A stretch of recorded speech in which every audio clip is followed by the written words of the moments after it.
I have found in my experience that income does not far exceed personal development. Now, sometimes income takes a lucky jump, but sure enough, unless you grow out where it is, it'll usually come back where you are. Life has strange ways. If somebody hands you $1 million, best you become a millionaire quickly, so you get to keep the money. Otherwise, sure enough, it'll disappear. Somebody once said, if you took all the money in the world, divided it up equally among everybody, it would soon all be back in the same pockets. Incredible. Success is something you attract, not something you pursue. Success is looking for a good place to stay. So instead of going after it, you work on yourself. Personal development. See, the major question to ask on the job is not what are you getting. The major question to ask on the job is what are you becoming?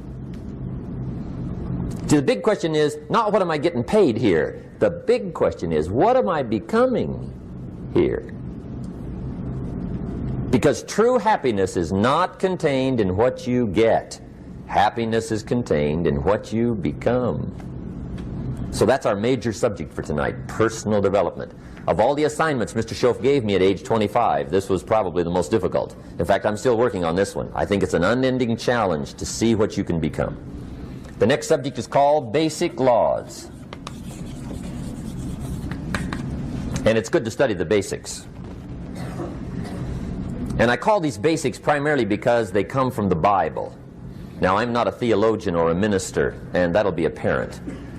But Mr. Schoaf taught me that the Bible was a good textbook for ideas and stories and success equations, how to live the better life. I found out that was true. He also taught me that the Bible is as practical as it is spiritual, and I found out that's true. If you look at your bank account and your income and you're not happy, there are several places in the Bible to check to see what the heck's wrong so you can make the changes. And we're going to cover some of those tonight, called basics. Okay. The next subject is my favorite, setting goals. Mr. Schoaf taught me how to set goals. What a favor that was. One morning at breakfast, shortly after I met him, he said, Jim, let me see your current list of goals and let's go over them and talk about them. He said, maybe that's the best way I can help you get a better direction started. And I said, I don't have a list. He said, well, is it out in the car or home somewhere? I said, no, sir. I don't have a list anywhere. He said, well, young man, that's where we got to start. He said, I can tell you right now, if you don't have a list of your goals with you, he said, I can guess your bank balance within a few $100s. Which he did. And that got my attention. I said, you mean my bank balance would change if I had a list of goals? He said, drastically. That day I became a willing student how to set goals. And sure enough, learning how to set goals changed my life. And I often wondered why no one had ever taught me how to set goals up until age 25. I went to high school, but if they offered it, I missed it. I went to college for a year, never heard it. I worked for Sears. Really. And to my knowledge, Sears never taught it. Right? How to set goals. So here I am, age 25, married, my family's starting, I've been to college, I'm working, and I still don't know how to set goals. But fortunately, when I was 25, I met the man who taught me how, and it revolutionized my whole life. Economically, socially, personally, it's incredible. So I want to share with you tonight what Mr. Schoaf shared with me, how to set goals. It can be a life changer. Okay. The next subject is the negative part of the seminar. Life is part negative, so we got to talk about the negative. And this subject is called diseases of attitude. Diseases of attitude. There's a lot of things that can wreck your chances to do well. We live in a rather dangerous world, so you got to be not only wise, you got to be careful. Now, attitude diseases are just as bad as physical diseases, right? High blood pressure, heart trouble. I mean, a lot of things lace your chances to do well. So you've got to be careful. And attitude diseases are deadly. I mean, they'll destroy all the good things you start. Okay? So we'll go through those attitude diseases, how to spot them, how to look for them, what they are, and the cure. And I'm a pro on these because I've had them all, so I can give you excellent advice on these. Now the last subject we're going to consider tonight is called the day that turns your life around. The day that turns your life around. And under this subject we're going to talk about the emotions that can change your life. Human beings are emotional creatures, and emotions are powerful for life change. Now of course emotions are so powerful they can go either way on you. Emotions can either build or destroy. So you really have to employ emotions properly. We call civilization the intelligent management of human emotions. If you can intelligently apply your emotions in the right direction, no telling what can happen. Could turn your life around one day would be sufficient. So we'll talk about those. Okay. Now that's a lot to cover in one evening, but we'll keep at it here and see if we can't get it all done. I'd like to have you now jot down the theme of the seminar. Every seminar should have a theme, I guess. We've got one. It's on some of our literature if you happen to notice it, but if you didn't, for your notes, here it is. The theme of the seminar goes like this: the major key to your better future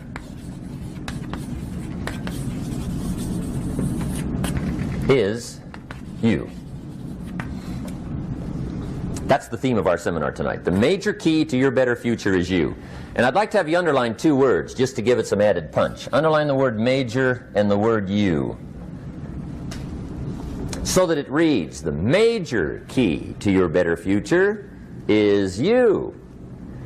Now my first suggestion is transfer this to a card or something where you can put it up, where you can see it every day. Preferably put it up where you can see it at the beginning of the day, before you go off to put the day together.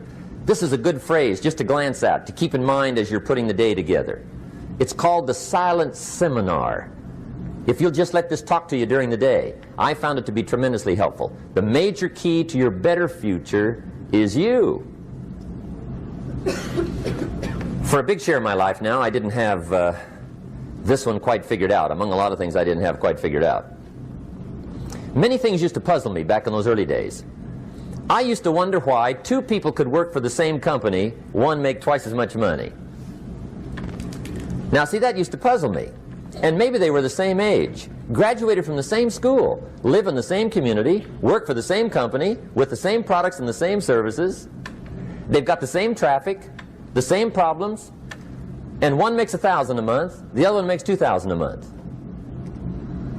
Now that was my puzzling question. Why would this long list be the same and the money twice as much? I asked, what's the difference between $1,000 a month and $2,000 a month? And I don't mean $1,000 a month, right? I could figure that out. But what makes the difference? Why would one person do twice as well, 3 times as well? Speaking economically. Now I know there's more than one way to do well. I understand that. But in this little narrow area called compensation, what's the difference? Well, back then, with my faulty thinking, I'm trying to reason it out. I thought, well, maybe time makes some of the difference, right? Some people do better because they have more time. I used to say, Harold ought to be able to do well. He's got a lot of time. If I had all of Harold's time, I could do well. Now, that's got to be dumb, right? Number one, you can't get somebody else's time. A guy says to me one time, he says, you know, if I had some extra time, I could make some extra money. I said, then forget it. There isn't any extra time. Hey, when the clock strikes 12 midnight, that about wraps it up, right? I mean, you can look around the gongs there for a little more, but it's over. You say to the guy, what are you doing? He says, I'm looking for extra time. See, they'll come and take you away, right? There isn't any more time. Now, if you can't get more time, which you can't, what could you get more of that would make a difference in economic results? And here's the key word. Make it a part of your notes. We're going to consider it tonight. The word is value. And I have a little phrase for your notes. Value makes the difference in results. Value makes the difference. You can't get more time, but you can create more value. Now here's the first lesson of economics. Everybody should learn it from the time they're old enough to understand what a dollar means, how to earn one, how to get one, how to keep one, what to do with it. First lesson of economics. We primarily get paid for value. That's lesson one. Bringing value to the marketplace, that's how you get paid. You don't get paid for the time. I know it takes time to bring value to the marketplace, but you get paid for the value, not the time. Now, since that's true, here's one of the key questions of the evening. Is it possible to become twice as valuable at the marketplace and make twice as much money in the same time? Could you become 3 times as valuable? Make 3 times as much money in the same time? Is that possible? The answer is yes, if. And it's always if, right? Life is known as the big if. Harry Truman once said, life is iffy. How true. And here's the big if we're going to consider it tonight. It's possible to do much better at the marketplace if you go to work primarily on yourself. And that's the theme of our seminar tonight. Learning to work primarily on yourself. People have asked me for the last 24 years, how do you develop an above average income? And the answer is, become an above average person. Develop an above average handshake. Some people want to be successful, they don't even work on their handshake. As easy as that would be to start on. They let it slide, they don't understand. Develop an above average smile. Develop an above average excitement. Develop an above average interest in other people. Develop an above average intensity to win. See, that'll change everything. Probably one of the most frustrating experiences in life is looking for an above average job with above average pay without becoming an above average person. It's called frustration.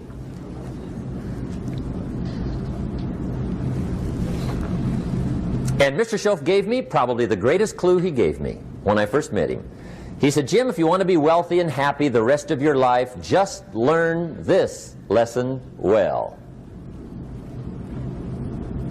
He said, learn to work harder on yourself than you do on your job.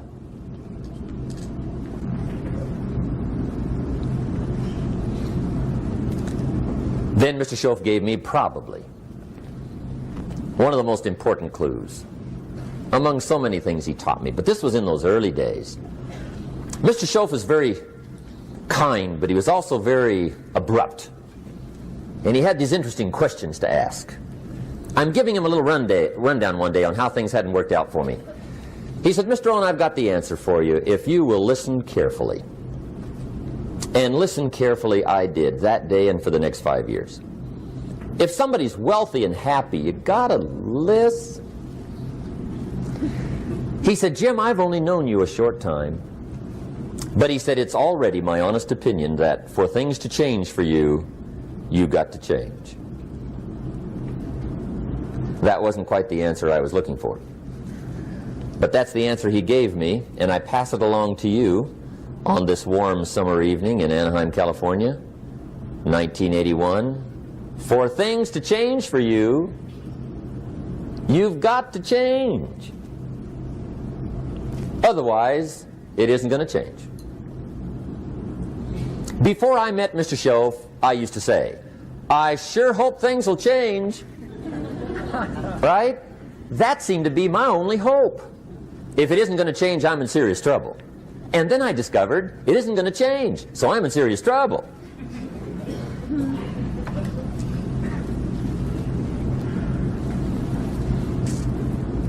See, I can tell you what the 80s are going to be like. You have dropped into the right place. I did a seminar one time for Standard Oil executives and management in Honolulu. And we're having a conference one day on this big conference table. And one of them said to me, Mr. Rohn, you know some fairly important people halfway around the world. What do you think the 80s are going to be like? I said, gentlemen, I do know the right people. I can tell you. So they all listened very carefully. And I said, gentlemen, based on my wide experience, I can really honestly say to you, in my opinion, in the 80s, it's going to be about like it's always been. Aren't you glad you came? That's inside. I don't pass that around just everywhere. Now, of course, I said that to make a point, but I also said it because it's accurate. It's going to be about like it's always been. It isn't going to change. The tide comes in, and then what? It goes out.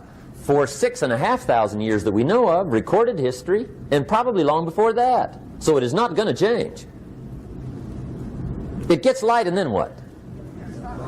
It turns dark. 6,500 years. See, it's not likely to change. And we're not to be startled by that. If the sun goes down, the guy says, what's happened, what's happened? It means he hasn't been here long, I guess, right? It always goes down about this time. The guy says, well, I don't like that arrangement. Well, you got to talk to somebody besides me, right? It gets light, then it turns dark. In rotation, the next season after fall is what? Winter. Pray tell, how often does winter follow fall? Every year regularly for the last 6,500 that we know of. See, it is not going to change. Now, some winters are long, and some are short, and some are hard, and some are easy, but they always come right after falls. It isn't going to change. Sometimes you can figure it out, sometimes there's no way to figure it out. Sometimes it goes well, sometimes it gets in a knot. Sometimes it sails along, sometimes it gets in reverse. See, that's not going to change. The last 6,000 years reads like this: opportunity mixed with difficulty. That's how it reads. It isn't going to change. The man says, well, if it isn't going to change, how will my life ever change? Answer, when you change. And whether I'm talking to high school kids or business executives, my message is always the same. And it goes like this: the only way it gets better for you is when you get better.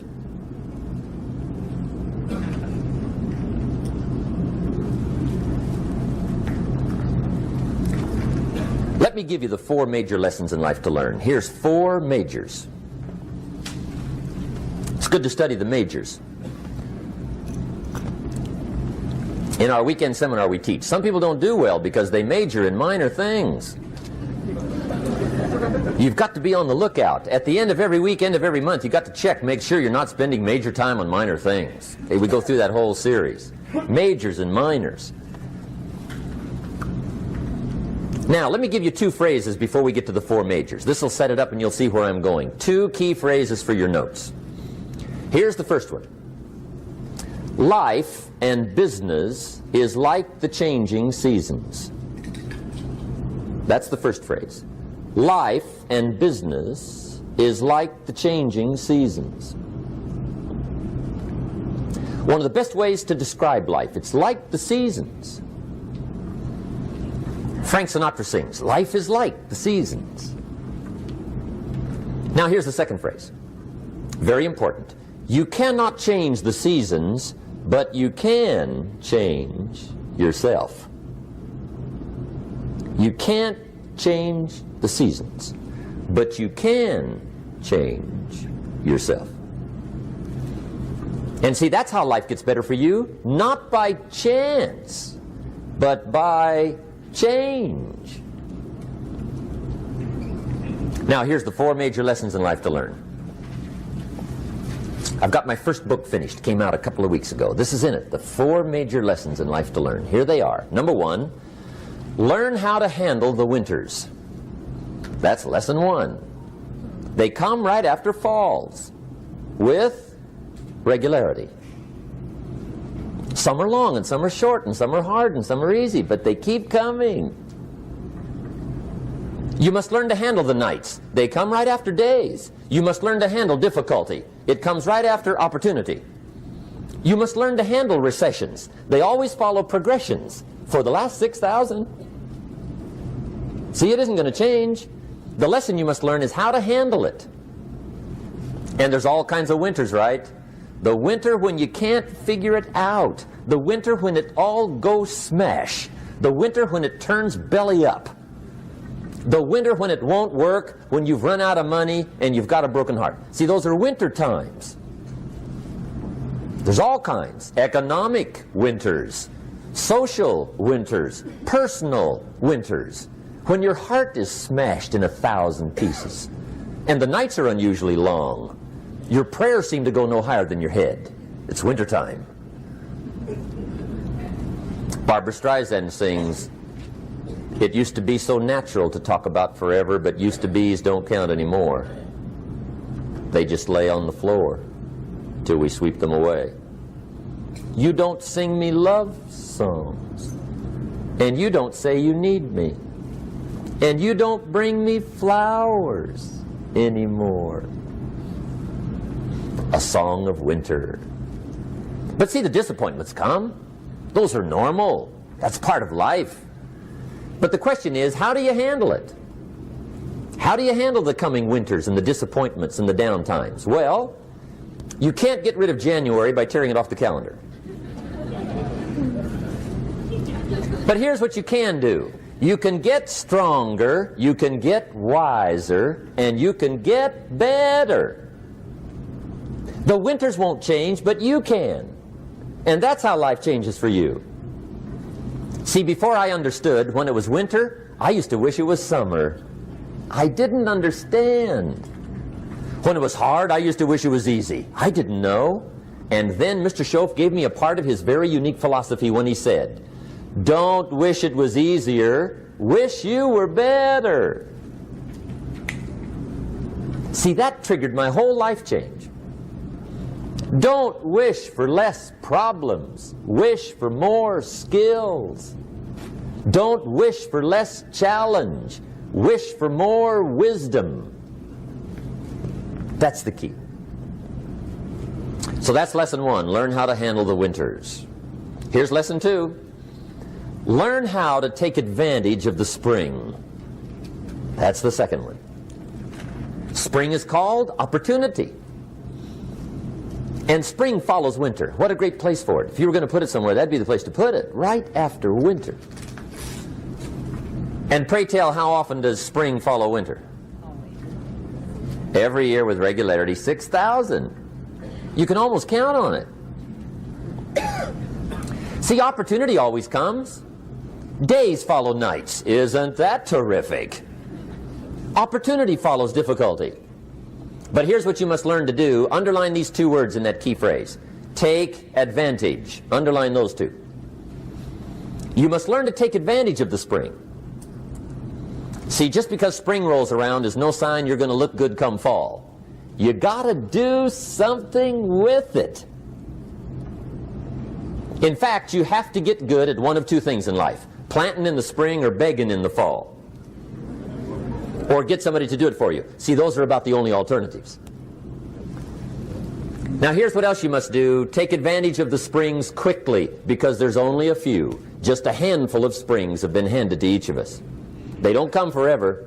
Life is fairly brief. So you got to read every book you can get your hands on what to do with your springs while they're here. And take advantage, they soon run out. The Beatles wrote, "Life is so short." And for John Lennon, it was extra short. But life is brief. Elton John sings, "She lived her life like a candle in the wind." It's brief. So whatever you're going to do with your life, you got to get at it. Don't just let the springs pass. Here's the third major lesson in life to learn. Learn how to protect your crops all summer. You got to take care of what you start.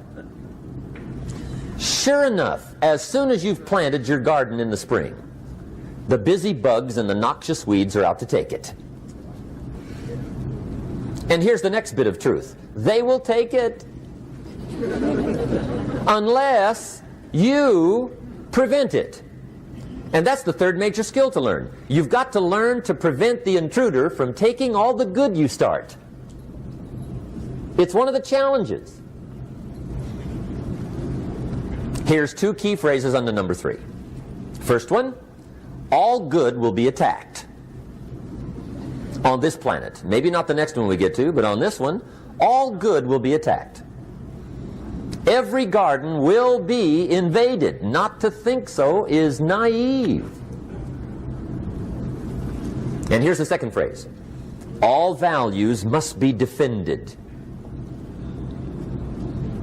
Political values, social values, community values, family values, marriage values, friendship values, business values. Every garden must be tended all summer. Third major lesson. Now here's number 4. Fourth major lesson in life to learn. Learn how to reap in the fall without complaint. Learn to reap come harvest time without complaint. Take full responsibility for what happens to you. It's one of the highest forms of human maturity, accepting full responsibility. It's the day you know you've passed from childhood to adulthood, the day you accept full responsibility. And another note, learn to reap in the fall without apology. Without apology if you do well, and without complaint if you don't. That's maturity. I used to have that long list of reasons why I wasn't doing well. To explain. You got to explain, right? Otherwise you're going to look bad. I used to have this funny list called Reasons for Not Looking Good.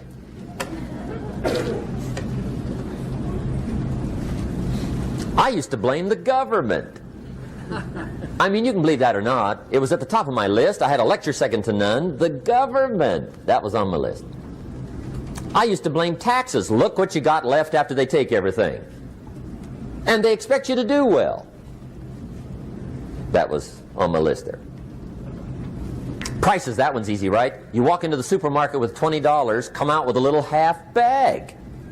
So I had that on my list. I used to blame the weather. I blamed the traffic. I used to blame my car. I blamed the manufacturers. I used to blame the company. I blamed company policy. I used to blame the training program. I blame my negative relatives. They were always putting me down. I blame my cynical neighbors. They're just selfish, looking out for themselves. Won't loan you money? They were on my list.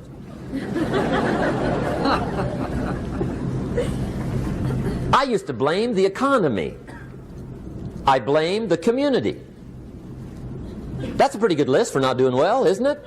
I thought it was good. I'll never forget one day, Mr. Schoaf was very kind, but he was also very blunt. And this was no exception. And I'm glad he was blunt. There's a lot of things I'd have missed if he hadn't have been blunt. One day, with sort of a curious look on his face, he said, "Jim, just out of curiosity, tell me, how come you haven't done well up until now?" Excellent question. I thought, well, so I won't look too bad, I'll go through my list. And this list I just gave you, I put that on him. And he was very patient. He let me go through the whole thing, the government, the weather. I went through this whole thing. When I finished, he looked my list over very carefully.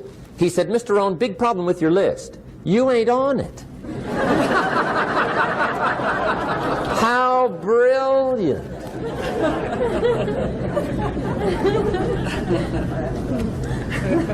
When I went to work for him a few months later, I learned very quickly to tear up my list, reasons for not doing well, and I threw it away. And I got me a fresh piece of paper. And I put one word on it. Me. There's a Black Heritage spiritual that says, "It's not my mother nor my father, nor my brother nor my sister, but it's me, O Lord, standing in the need of prayer." See, I used to blame everything outside. And then let me give you a little philosophy that helped turn my life around. For your notes, here it is. It's not what happens that determines the quality or the quantity of your life. It's not what happens. And the reason is because what happens happens to about everybody. No different. The sun went down on all of us last night. A common event, a happening. And I found out that the same things can happen to two different people. One gets rich and one stays poor. Why is that? It's because it's not what happens, but rather it's what you do that changes everything. So that's a key phrase. It's not what happens, it's what you do. What happens is about the same. You might put that in parentheses here. Same. What people do, that's what's different. Anything can happen, right? Everything can happen. I've heard all the stories. I've been one of the stories. Hey, we could all tell stories all night long, right? Happenings. Anything can happen. Have you heard of Murphy's Laws? Anybody here heard of Murphy's Laws? Okay, most of you have. Murph had these laws. One of them was, if anything can go wrong, it will. That's one of Murphy's laws. He was not one of the great positive speakers of the day. But anyway, it's still true though, right? Anything can go wrong, everything can go wrong. For sure. I've fallen out of the sky so many times.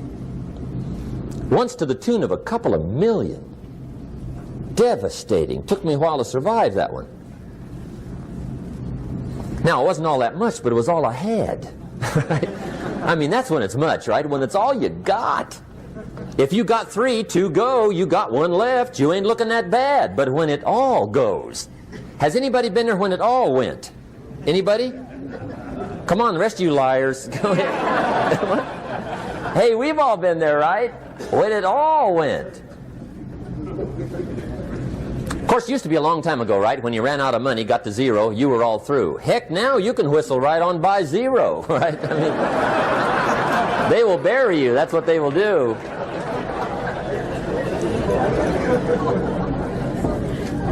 But see, those are the happenings, right? Everything can happen. Anything can happen.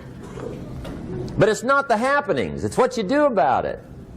Somebody says, yeah, but you don't understand the disappointments I've had. Come on. Everybody's had their share.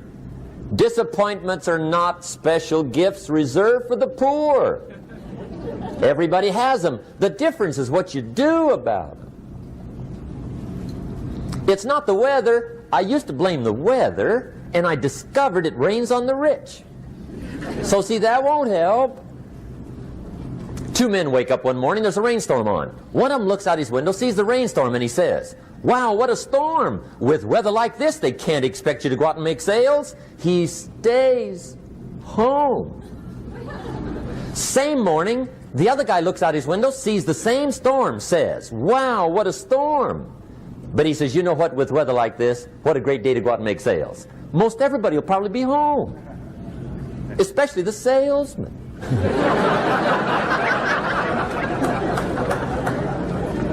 See, that's the difference in how your life works out. It's not what happens, it's what you do. So here's one of the key questions of the evening. Starting tomorrow, what are you going to do that'll make a change in your life's direction?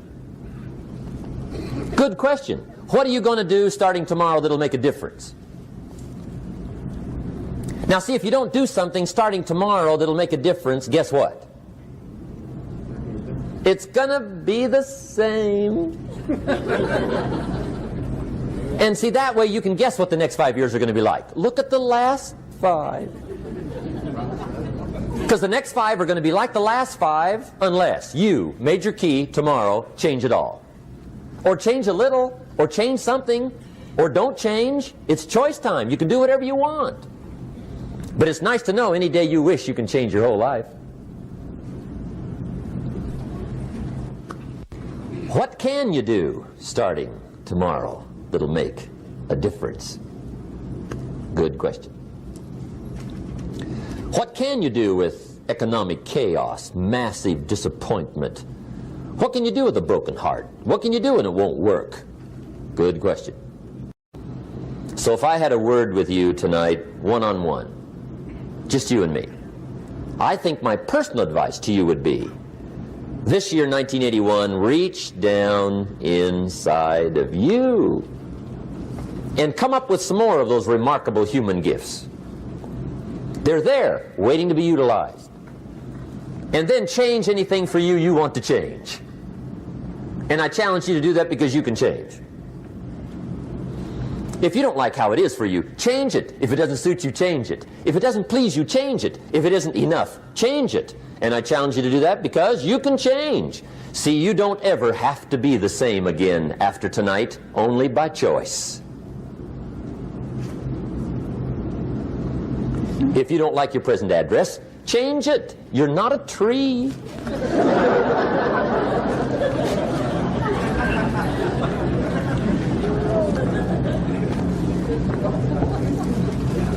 Now, let me give you 3 steps to personal development. Let's get down to the nitty-gritty. What does it take to really make the changes starting tomorrow? It takes more than philosophical pronouncement. I know that.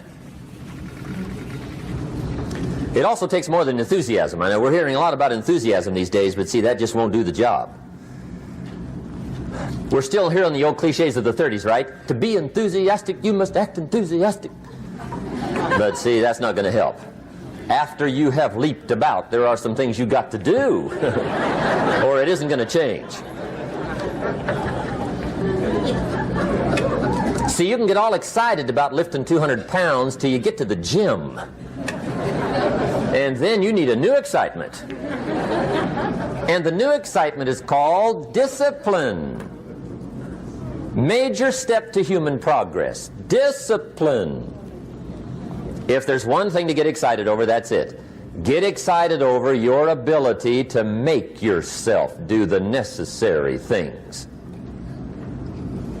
What could you make yourself do starting tomorrow that would change it all? No! Tell him. Now, see, that's exciting. On any given day, you can massively change the direction of your life. Murder is a clear example that any one person on any given day can forever alter the course of their life. It just happens to be a negative act. But just as sure as you can commit a negative act, you can also commit a positive act and forever alter your life whenever you wish. Now that's exciting. And whatever that act might be that changes your life. The guy finally takes a shotgun to his car and blows out every window, destroys every tire, puts 100 rounds in this shabby old thing. And he says, I have driven this embarrassing thing for the last time. And not only will I never drive it again, nobody else will ever drive it again. And he lets that shuddering thing stand there for a while as a monument to the day he said, today my life changes. Now who can do that? Anybody. When can you do it? Whatever day you pick.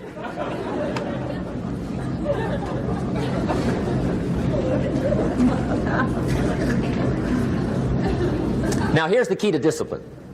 Start with the little disciplines, get excited over the little disciplines, and get right on those, because those will lead to the big ones. You can't handle the big challenges in life unless you take on the little ones. Make a list of all the things you can do, get right on those, discipline yourself for those, both for the results and for the muscle and for the practice, so that when life hands you some big challenges, you'll be ready, you'll have the muscle.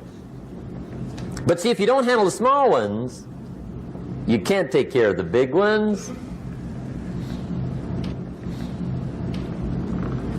Okay, here's what else it takes for life change. Self-motivation. Key phrase, self-motivation. I don't know why we call it self-motivation. It's really the only kind there is. You got to motivate yourself. Because I found out you can't change people. They can change themselves, but you can't change them. Lord knows some I've tried.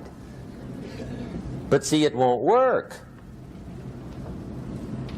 People have to change themselves. I learned some of those lessons early. I built a little sales organization way back in those early days. I'm 25. And I had some nice people. I said, I'm going to make these people successful if it kills me. I almost died. Right? I mean, you can't do that.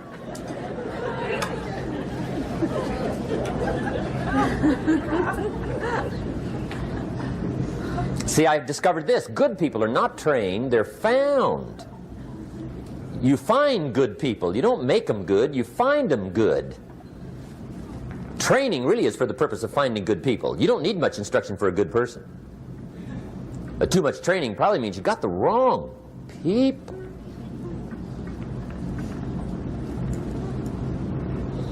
So you got to find the right people. That's the key to getting a good job done.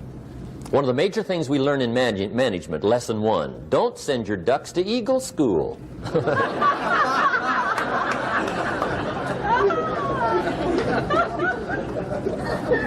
Because it won't help. I mean, I'm telling you, it won't help, no matter how good your school is.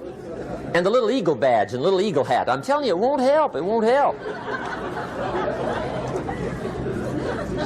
You can tell whether your school's done any good, right, is when it's over, right? The duck goes for his first rabbit and makes him a friend. You say, no, no, no.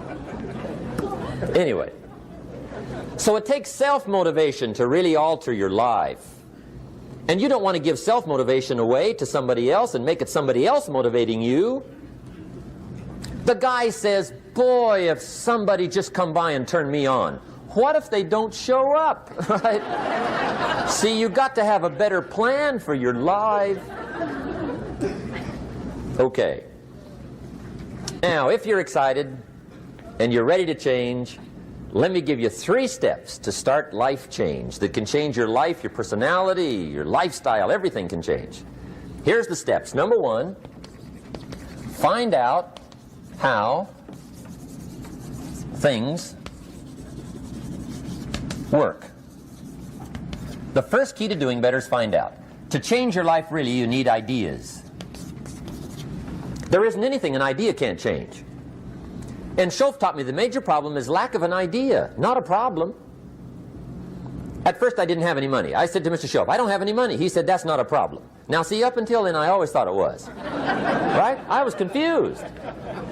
He said, no, no, the problem is lack of an idea on how to create money and wealth. It isn't lack of money, it's lack of ideas. So if you get the ideas, see, you can change anything. Now to get ideas, you need a constant study of finding out. Now, Schoaf also said, when you find out something that works, put the information in your journal. Don't use your head for a filing cabinet.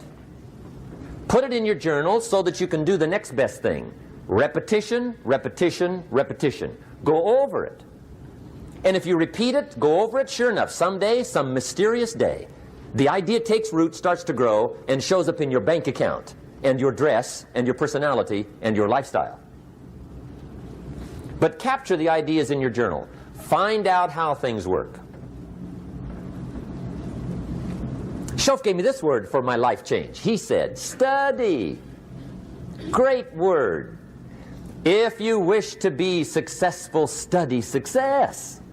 If you wish to be happy, study happiness. If you wish to be wealthy, study wealth. Don't leave it to chance. Make it a study. Some people just go through the day with their fingers crossed.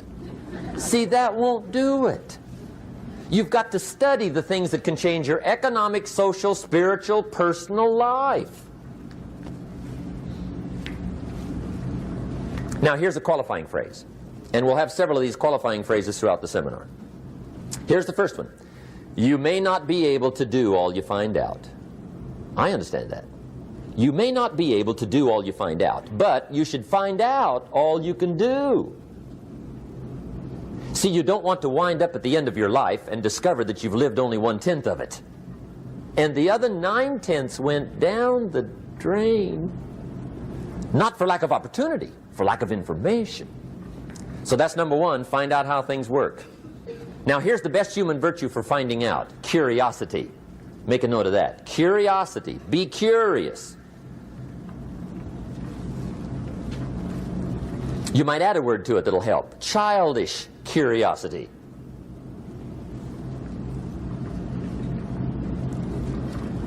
What will kids do if they want to know something bad enough? Bug you. That's the phrase. They can ask 1,000 questions. You think they're through? They got another 1,000. They'll drive you to the brink. It's a virtue. When you gotta know, be like a child. In fact, Jesus, the master teacher, said, unless you can become like little children, you might as well forget it. You don't have a prayer. Excellent advice. You got to be like children. 4 ways, in my opinion, to be like a child.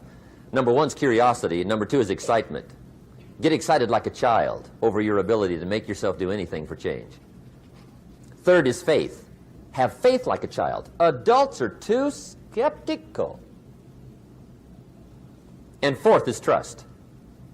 Trust is a childish virtue, but the rewards are incredible. So be like a child. Now, if you're curious, let me give you 3 ways to find out how to change anything. Any life direction, any dimension. Here's 3 ways to find out how to change anything. Number 1 is to read. Become a good reader. All of the successful people I know and work with around the world, they're all good readers. Curiosity drives them to read. They got to know. They just read.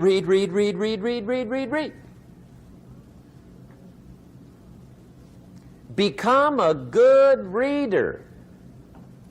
Now, that's my opinion. Listen to the other lecturers, and listen to me, and make up your own mind. Don't be a follower. Be a student. Okay? I say, really, for life change, you got to read. One way to learn is from your own experiences, but another way to learn is from other people's experiences. See, one book might save you 5 years if you read it. Did you know there's books on how to be stronger, more decisive, be a speaker, be a leader, have a better effect on other people, develop your personality? Did you know there's books on that? And people don't read them? How would you explain that? And they can read. Did you know that hundreds of successful people have written their stories in books and they wrote down how they did it and people don't read it? How would you explain that?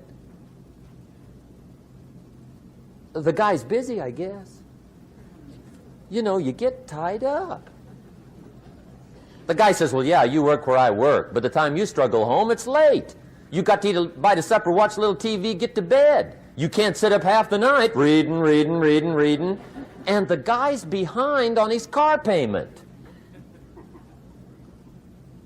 Good worker, hard worker, sincere. But you got to be better than sincere and work hard.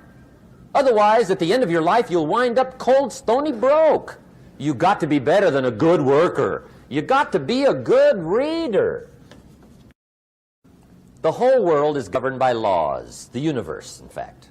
Laws. We call it the law of electricity. We call it the law of gravity. There's mathematical laws. There's physical laws. Speed and velocity laws. Agricultural laws. There's all kinds of laws. Now that we find ourselves on the spinning planet, you just have to learn what I call the setup.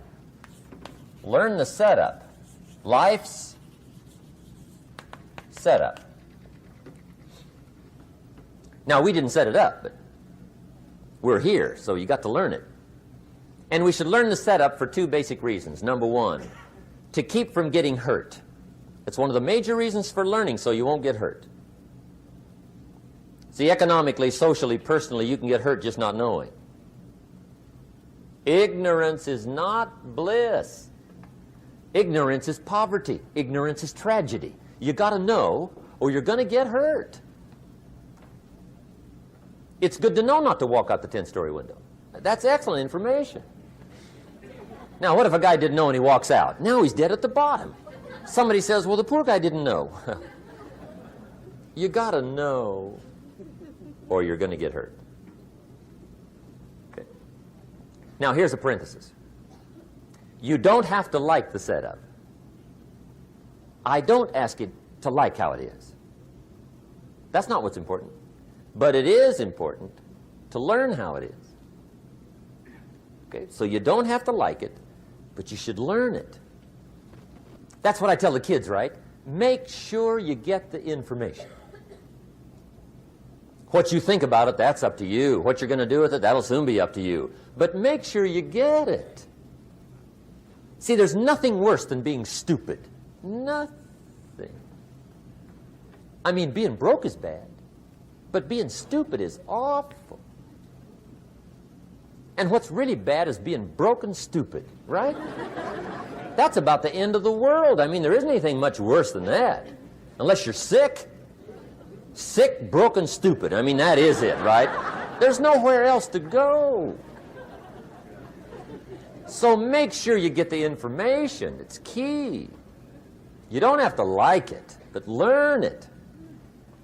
If this big monstrous thing lifts up in the sky, hangs there for a little while, cuts loose, comes crashing down, boom, shakes the ground for 5 miles. And then this big monstrous thing lifts back up in the sky, hangs there for a little while, cuts loose again, comes crashing down, boom, shakes the ground for 5 miles. It just keeps doing it, this big monstrous thing, lifting up and then crashing down, boom. Now, you might come along one day and say, that's got to be a stupid arrangement, which is okay. You're entitled to your opinion. But the first thing you should learn to do is get out from under it, right? That's number one. You might have a great moral argument. You might want to shake your finger at the sky, but do it from over there, right, so you don't get smashed. It's called your basic smart. So number one, learn so you won't get hurt. Whether you like it or not, learn. Now here's the second reason for learning, the setup, to benefit. It's called the plus of life. And that's what life is, right? Both minus and plus. The minus is tragedy, heartache, misery, failure, unhappiness. But life is also happiness, prosperity, good feelings. So here's the key. Learn to get on the good side of the way things work.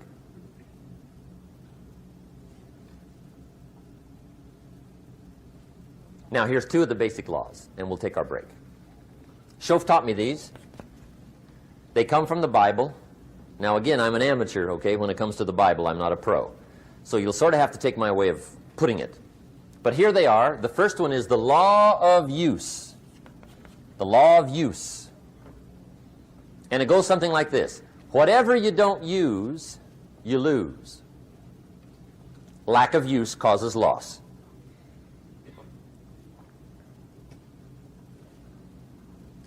On this planet, maybe not the next one, but on this one, if you tie your arm to your body, leave it there long enough, you'll never use it again. It's over for the arm. Now, it may not be over, but it's over for the arm. The only way to keep the use of this arm is what? Keep using it. If you quit, you lose automatically. They don't bring it up for a vote. You lose automatically when you quit. Now, the same thing that goes for your arm goes for your brain, mentality. The same thing goes for all the human virtues. Ambition, unused, declines. Strong feelings, unused, diminish. It doesn't grow, it diminishes. Faith, unused, decreases. It's a law. Vitality unused diminishes. Energy unused decreases. The guy says, well, I'm going to save up my energy. You can't do that. That's like trying to save today, put it on the end of the year. See, you can't do that. They'll come take you away. If you don't use today, what? It's lost. The guy says, well, I'll work twice as hard tomorrow to make up for it. See, that's foolish. You could have done that anyway. Today unused is lost. A talent unused is lost. An ability unused is lost. So here's one of the key expressions of the evening. Take a new inventory of yourself. Starting tomorrow, new project. Take a new inventory. And make sure that all of your talent and ability and mentality and ingenuity and vitality and strong feelings, faith, courage, make sure that all you've got's being used. Otherwise, you lose. Now, one of the best illustrations of the law of use is a Bible story called the Parable of the Talents. The Talents story. Interesting story if you haven't read it in a while. Just review it. It's a good story. An ancient story. It says there was a master with 3 servants. He got them together one day and he said to the 3, I've got these talents And in those ancient days, a talent was a measure of gold. And he said to the 3 servants, take these talents and see what you can do with them while I'm gone. He said, I'm taking a journey and I'll be gone for a while. When I come back, we'll get together, go over the book, see how you did. He said, here's 5 of these talents for you. 5. Here's 2 of them for you. 2. And here's 1 for you. 1. The master said, take those talents, see what you can do with them. When I come back, we'll get together, we'll go over it all. The servant said, okay, master takes off. According to the ancient story, the master comes back from his trip. When he gets back, he gets the 3 servants together, and as he said he would, he asks, how did it go with those talents? You were 5. What happened? That servant said, well, I took the 5 talents you gave me, and I put them to work. A little shaky at first, but he said things finally got rolling. And he said, I poured it on. And he said, my talents grew to 7, 8, 9, 10. He said, I doubled my talents from 5 to 10. Books will show. Master said, one heck of a job. Or something like that. He said, I gave you 2 talents. What happened? That servant said, about the same thing happened to me. I put those 2 talents to work, poured it on. They grew to 3 and then to 4. He said, I doubled my talents from 2 to 4. Books will show. Master said, well done. He said, I gave you 1 talent. What happened? That servant said, well, I took the talent you gave me, and I carefully wrapped it, and I dug a hole and buried it. And camouflaged it, I suppose, right? So nobody would steal it. And he said, fortunately, nobody got it. And he said, I knew you were going to be here today, so I dug it up. Here it is, safely wrapped. I did not lose it while you were gone. According to the ancient story, the master said, take that talent away from him and give it to the man that's got 10. Now you might say, well, I don't like that arrangement. The poor guy's only got 1 talent. He's already got 10. It ought to be more even. Remember, I didn't ask you to like it. But this one I would ask you to learn, because it simply means whatever you do not employ, you forfeit. It's a law. So learn well the law of use. Now here's the second one, and we're going to take our break. Second law from the Bible. This one we've heard since we were small, I'm sure. It's called the law of sowing and reaping. In fact, we've probably heard it so often we could quote it. It says, whatever you sow, what? You shall reap. Fairly blunt, hopefully clear. Here's my first suggestion on the law of sowing and reaping. Don't try to beat it. You might as well try sitting on the sun in the morning. Keep it from coming up. You'll have better luck. Whatever you sow, you reap. Now, for a fair share of my life, I'm a bit mixed up on how all this applies. Among a lot of things I was mixed up on. I knew I wasn't reaping too good. That I understood. My problem was I was confused about what was causing it. Remember me with the funny list? I thought those are the reasons why it isn't working out well. And then Mr. Schoaf gave me the clue that helped me figure it all out. He said, Mr. Rohn, I have another answer for you. There's another way to quote this law that'll show you where the problem is so you can go to work on it right away. All you need to know is where the problem is. Then you can go to work on it. So he quoted me the law another way, and I found out what my problem was. Here's the way you quote the law. Whatever you reap is what you've sown. Now I knew what my problem was. Whatever you reap is what you've sown. If you don't like the crop, who do you look up? Answer, whoever planted it. And where do you find who planted your crop? Answer, in the mirror. What I finally learned to do come fall was to go to the mirror. That's where you go. And if necessary, you say, a few skinny carrots? I got to be unimpressed. Where were you last spring? Asleep? Didn't you read the books? Did you break your hoe? Let me give you 7 key points to the law of sowing and reaping. Let's tick right down through the list of 7, and it'll be break time. 7 points to sowing and reaping. Here's part of the philosophy that really helped me to make some changes in life direction. Number 1, the law of sowing and reaping is negative. That's number 1, which simply means if you sow bad, you reap bad. Now, this is kind of 3rd grade, but it doesn't hurt to go over the basics. If you plant thistle seeds, you don't get pumpkins. Honest, no use looking for pumpkins. John says, how come no pumpkins? Come on, John. The law's negative. That's how come. Now, here's number 2. The law's positive, which simply means if you sow good, you reap good. If you plant pumpkin seeds, you don't get thistles. Not from pumpkin seeds. Mother Nature won't pull tricks on you over in the corner snickering and pushing you thistles and you planting pumpkin seeds. She won't do that. You will get pumpkins from pumpkin seeds, and the reason is because the law is positive. Now, here's number 3. I got excited when I found out the full dimension of this. See, you do not reap what you sow, but rather, you always reap much more than what you sow. So the 3rd key word is more. You don't get back what you put out. You get back much more than what you put out.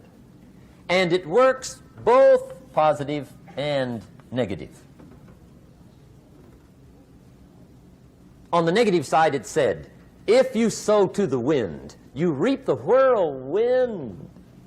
So you've got to get ready for that, or you will be naive. See, anybody can, whether you will or not. See, that's the question. And here's a good question to ask. We are all buying somebody's plan. The question is, whose? Who's got you talked into doing what you're doing? Who's got you talked into your present plan? See, 10 years from now, you will surely arrive. The question is, where? But see, anybody, if you want to, can go searching for a good plan, pick it, and start working it. And sure enough, as the time passes, as it surely will 5 years from now, 10 years from now, then you'll be winding up wearing what you want to wear, driving what you want to drive, living where you want to live, become what you want to become. But now's the time to fix the next 10 years. And who can? Anybody.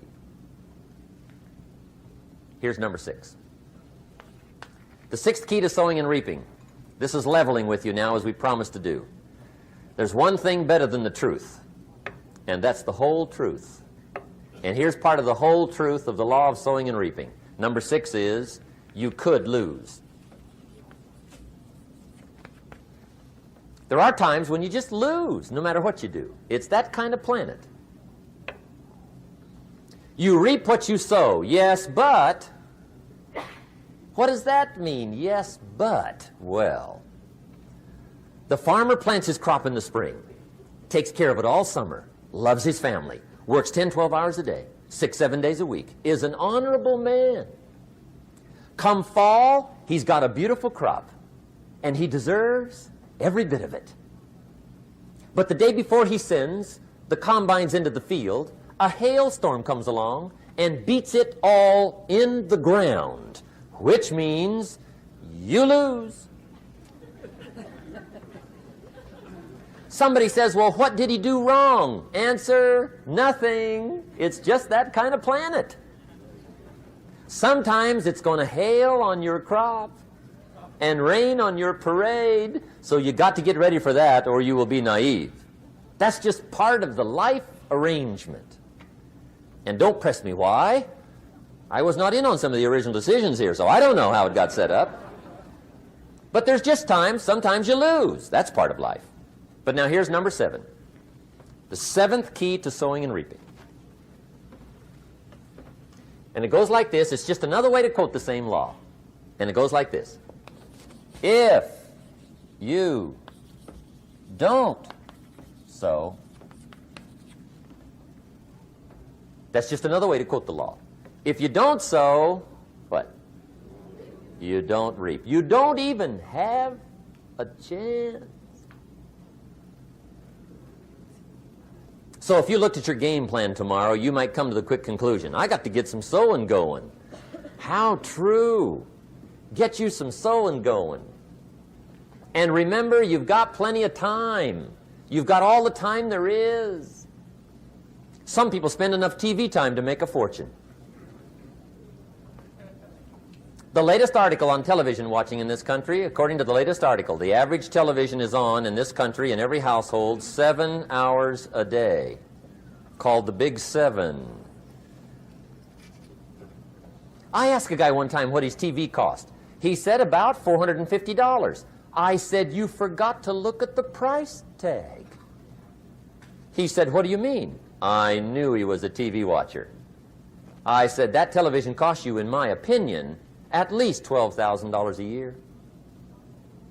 To watch it, not to own it. Owning it's cheap. Watching it is what's expensive. And I said, hey, $12,000 a year is too much to pay to watch TV. That's too much. Pay a little, but not $12,000. And he's the guy that said, I hope pay TV never comes.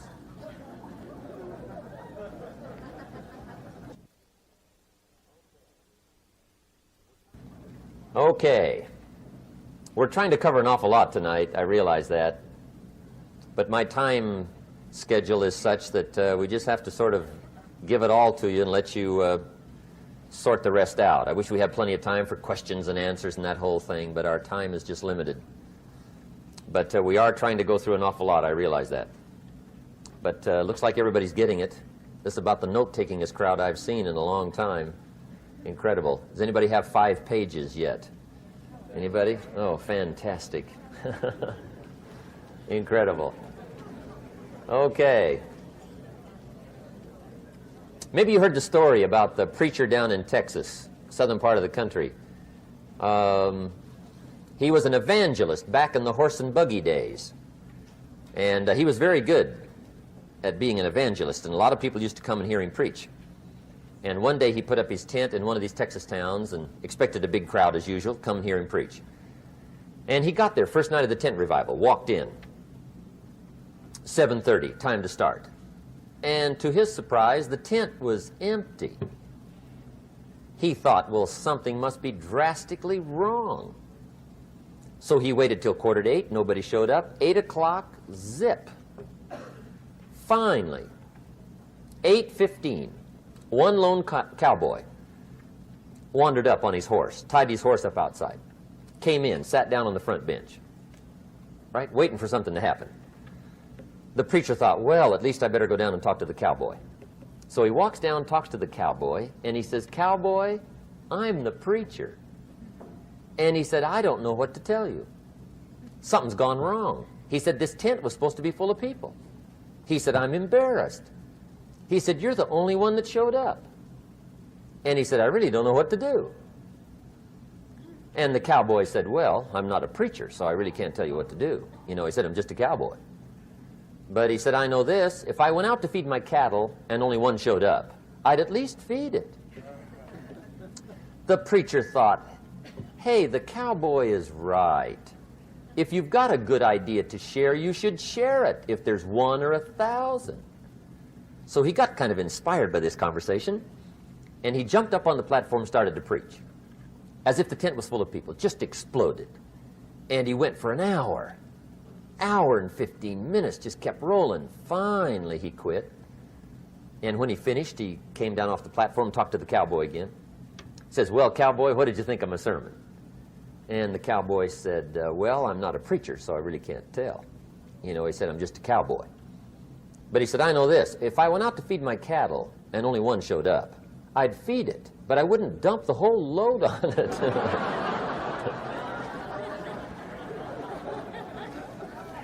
So anyway,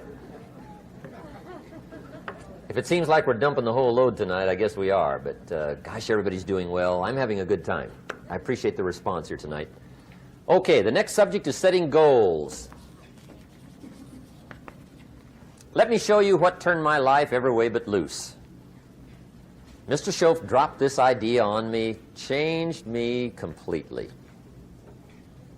Setting goals. Here's what can easily happen if you don't set goals. It's easy to let life deteriorate into making a living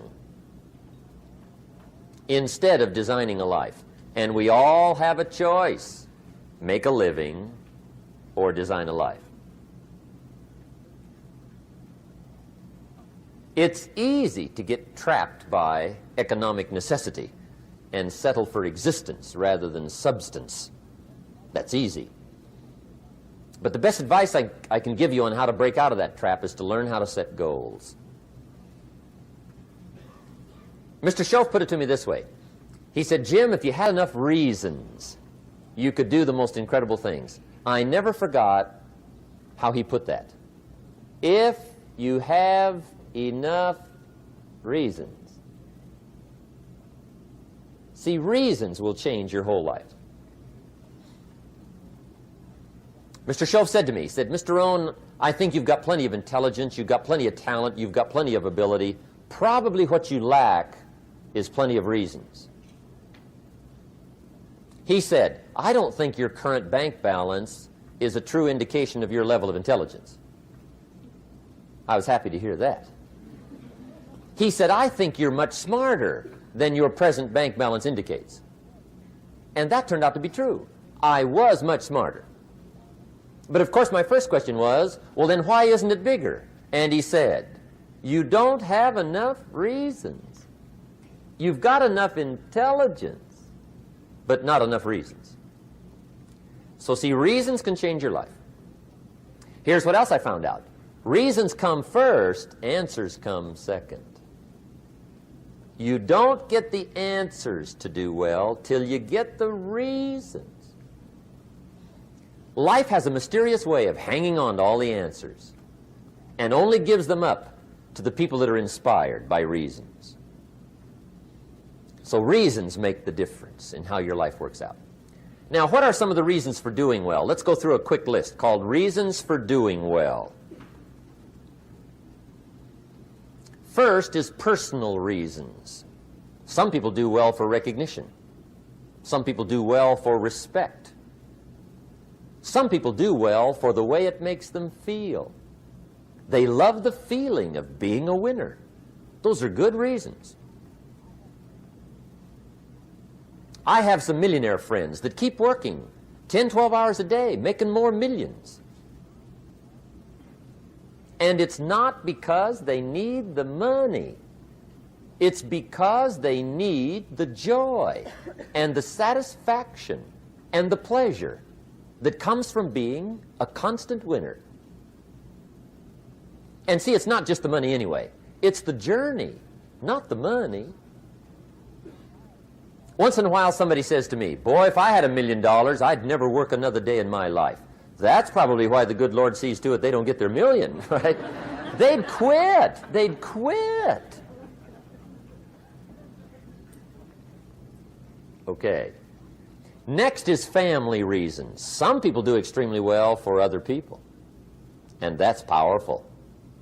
Human beings can greatly affect each other. Sometimes we will do things for somebody else we will not do for ourselves. We're made that way. I met a man one time who said, Mr. Rohn, to do all the things I want to do with my family around the world, he said, I got to have at least $250,000 a year. I thought, incredible. Could a guy's family affect him that much? And the answer is, of course. How fortunate are the people that find themselves greatly affected by somebody for personal achievement. And we are affected. The writer of a recent song said, "If not for you, the winter would hold no spring, couldn't hear a robin sing. I just wouldn't have a clue if not for you." So we can be affected. That might be one of the most stimulating reasons to do well, finding somebody. When Andrew Carnegie died, the wee little Scotsman that built the big steel industry, when he died, they opened up his desk, and in one of the desk drawers, they found a slip of paper. On that piece of paper, Mr. Carnegie had written his goal for his life, and he wrote it when he was in his 20s. And on that piece of paper, it said, "I'm going to spend the first half of my life accumulating money.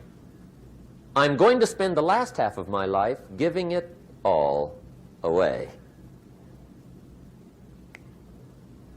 What a goal. He got so inspired by that goal that the first half of his life he accumulated $450 million. And the last half of his life he gave it all away. Good question tonight.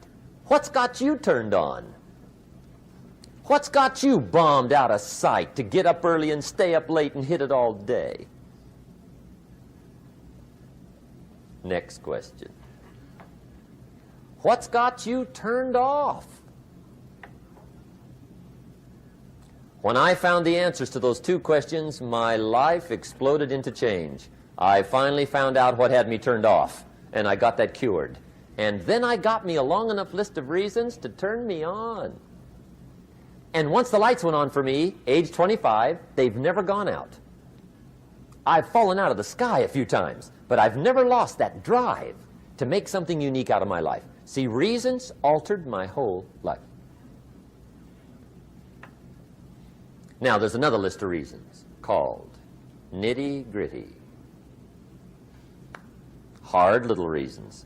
Sometimes those little reasons are the most powerful reasons that can change your life.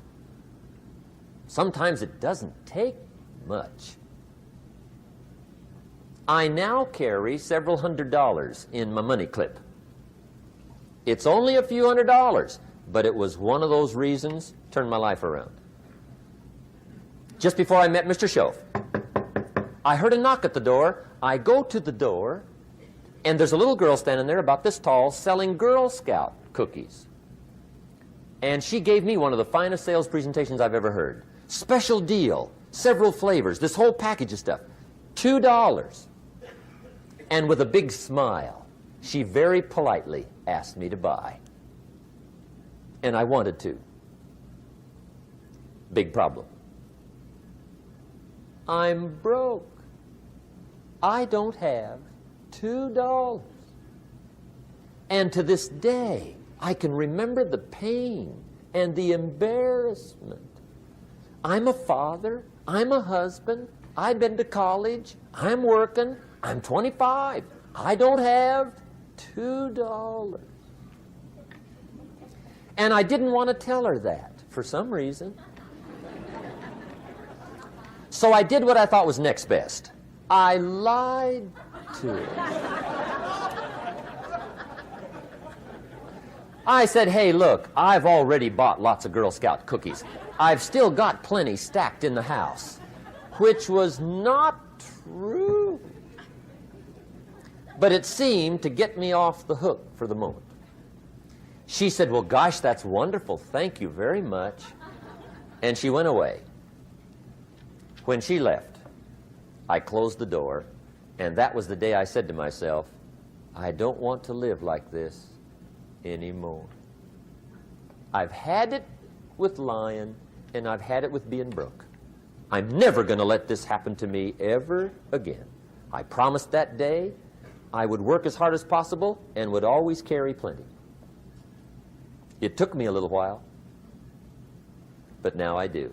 It was one of those reasons.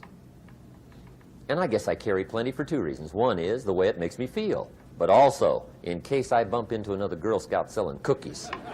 Right? I'm ready.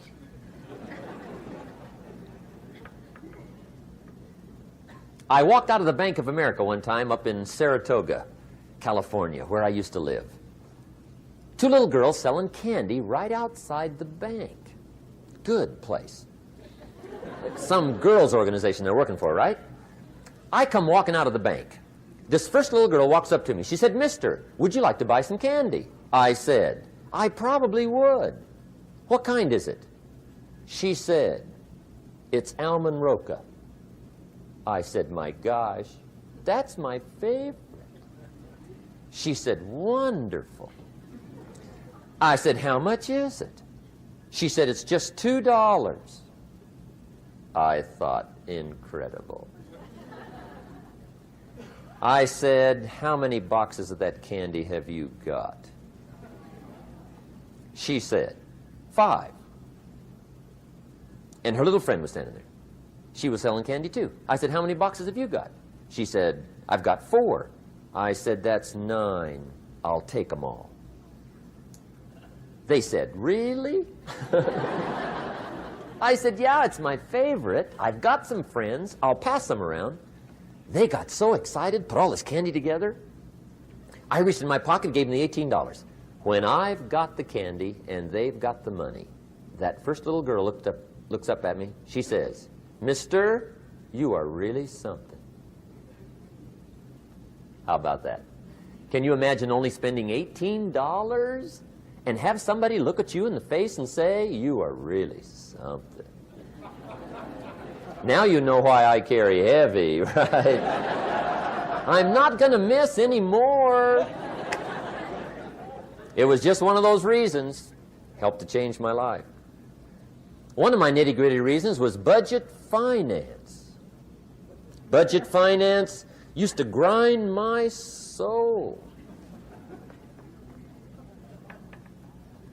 Way back in those early days, I had fallen for one of those consolidation loans, where you take all your little hard-to-pay bills, put them into one big impossible-to-pay bill, right?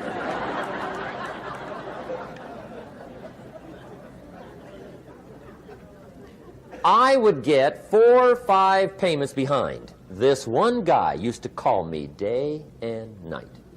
I don't think they're allowed to do that anymore. Harassed me. Threatened to run me in front of the judge. Threatened to ruin my credit.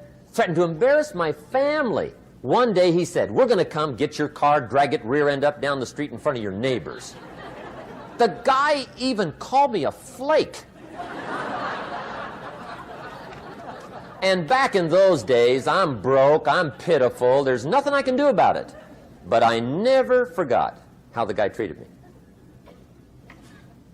And when I met Mr. Schoaf and I got my life straightened out and the money started to flow, that was one of my first projects, budget finance. I poured it on day and night. I finally put all the money together I owed him, which was considerable. I picked a day for the payoff. And when the payoff day came, I put the money in small bills in a big briefcase. And I walked into the budget finance office on Wilshire Boulevard in Los Angeles. The guy who harassed me so often, his desk was about 3 back. I walked right up to his desk, startled him. He wondered what I was doing there. It was the first time I'd been there since I borrowed the money, right? Without saying a word, I opened up this briefcase, dumped this pile of money all over his desk. I said, "Count it. It's all there. I will never be back." And I turned around and stormed out. Now, that might not be noble, but if you haven't tried it, you've got to one time.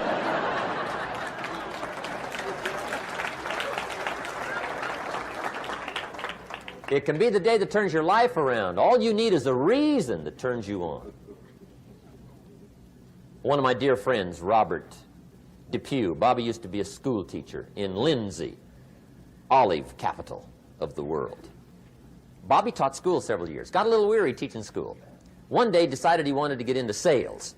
So without telling anybody, he just up and quit his job teaching school and jumped into sales. When he did, his brother made fun of him, laughed at him, put him down, said Robert's lost his mind. Had a good job teaching school, now he thinks he's a salesman. He's going to go down the drain, lose everything. Just put him down something fierce. Bobby said, the way my brother acted when I got into sales, he said, that made me so mad. I decided to get rich. And my question for you tonight is it possible to get that mad? Of course. Wealth is not a matter of intelligence. It's a matter of inspiration.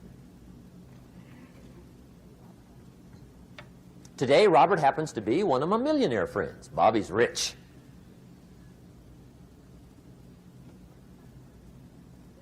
Frank Sinatra said one time, the best revenge is massive success.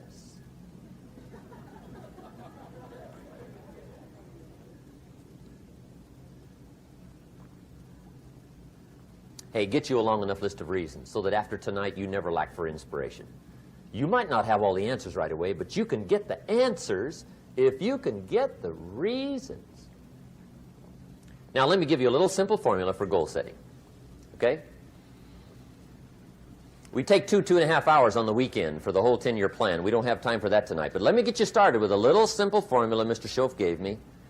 And maybe this will be helpful. First of all, I've divided goals into 2 parts. First is long range. Long range goals. That's your dreams. Your dreams for the next 3, 5, 10, 20, 30, 40 years. Actually, the rest of your life. Your dreams. You've got to keep dreaming. Ronald Reagan, president, said to the joint session of Congress a few weeks ago, the Republic is a dream. And if we don't keep dreaming, we will lose the Republic. Your better future is a dream for yourself and for your family. Where do you want to go? What do you want to do? What do you want to be? What do you want to see? You've got to dream dreams. There's a Bible phrase that says, without dreams and visions, people perish. You've got to have something to go for that inspires the heart and the soul. Dreams. From the children of Sanchez, it says, take the crumbs from starving soldiers, they won't die. Take the bread from hungry children, they won't cry. But without dreams, we all will die. You've got to dream. Don't lose your dreams for yourself, for your future, for your family. The dreams of love and enterprise and travel and doing things, becoming something unique on your journey here. Don't lose your dreams. Do some dreaming. That's long-range goals. You've got to have those. So that's number 1. Here's the second part of goals, short range. Short-range goals. That's your goals for tomorrow, this week, this month, this year, the immediate future. We call these confidence builders. Because if you set up something short-range, go for it. Get it. Latch onto it. Work hard. Accomplish it. That starts building your strong feelings to go for your dreams. Now, I've divided goals into 3 categories. Here they are. Number 1 is economic. That's your goals for money, income, business, profits, production. Economics. Make sure you've got your economics well planned. Economics plays a major role in everybody's life. Economics is major, which means it ought to be meticulously well planned for tomorrow, this week, this month, this year, long range. What if you asked somebody tomorrow if you could see their meticulously well-planned list of economic goals? What would they probably say? They say, you some kind of a nut? You must be weird. Hey, I found out what success is. Success is doing what the failures won't do. Make sure you've got your economics well planned. It'll put you in the top 5%. One of the key little subjects we talk about on the weekend is the 7 fundamentals for wealth and happiness. And that's one of them, well-planned economics. It's a fundamental if you want to do well. Join the top 5%. Anybody in this room can join the top 5%, if you will. Now here's the second category of goals, things. Make a list of the things you want. And on my list of things, now I put everything. Little things as well as major things. Doesn't matter how small it is, it goes on my list. I used to just put major things, cars, homes. I don't do that anymore. I now load my list with everything. Everything. And the reason is, part of the fun of having a list is checking it off. That's it. Boy, at the end of the day, if you can go, got it, got it, got it, got it, got it, got it, whatever it is, right? You get into the habit.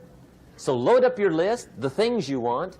Now, when you check off something major, celebrate. That's an important point to make. Celebrate your achievements. Live it up. Have a party when you reach something you've worked for a while. See, we all grow from two experiences. One is called the pain of losing. The other one is called the joy of winning. We need both of them. Amplify them as much as you can, which also means make losing painful. If you set up something, fooled around, didn't get it, put it on yourself. On the other side, if you did get it, congratulate yourself. Self-congratulations is a sign of maturity. Seeking congratulations is a sign of immaturity. But hey, winning and losing, see, that's what it's all about. That's the name of the game. Now, some people lead such mediocre lives, at the end of the day, they don't know whether they're winning or losing. They got no clue. Guy's just going through the day with his fingers crossed. There's a better way. Okay, here's the third category of goals, personal development. Put those goals together. Personal development goals. That's your goals to be stronger, more decisive, be a speaker, be a leader, learn a language, all kinds of skills. Okay? The whole weekend seminar was designed to improve all your skills so that you walk away more skillful. And that's what you want, the personal development skills. That's what attracts, that's what brings good things to your life, the person you become more skillful. Now, this is quite a package to work on. Economics, things, personal development. For tomorrow, this week, this month, this year, long range. Okay? That'll get you started. Now, here's the simple formula for setting goals. It goes like this. A, work on your goals. That's step one. Work on them. And I put the word work there deliberately. Setting goals is plain hard work. I don't want to kid you. We haven't come here tonight to kid each other. It's work. I know it's work. That's why a lot of people just let it slide. It's work. Many people work hard on their job, but they don't work hard on their future.